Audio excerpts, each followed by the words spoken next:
Rağbetli oldu. Anlasın. Ben bilem o günden benim de buraya yapıştım.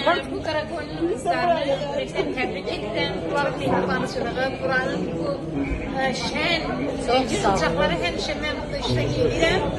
Bizim yanımız. Seviş xanım olmaq şərtilə. Güzel çıxışları. Var olun benim əzizlərim. Ne yaptınız? Varımsın. Ne yaptınız? Benim etrafımda böyle güzel bacılarım var. Çok sağ olun. Teşekkür ederim. Çok sağ olun benim əzizlərim. Öpürəm hər birinizi. Mən də təbrik edirəm Güneş xanımı. Çok sağ ol əzizim. Allah sizi var eləsin. Aşağınız xeyir. Həmişə bizim sıralarımızda olasınız. Bizim qərib Azərbaycanın Allah can sağlığı versin. Gələmin gözü olsun.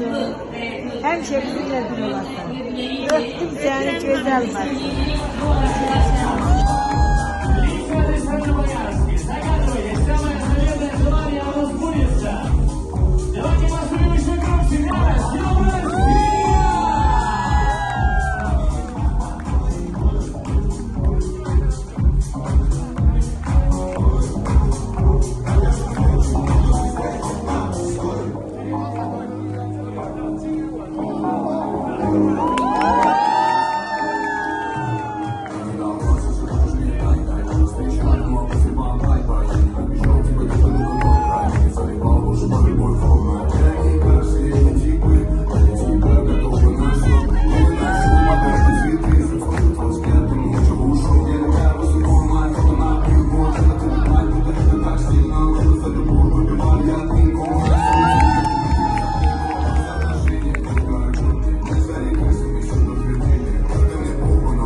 И до встречи вместе в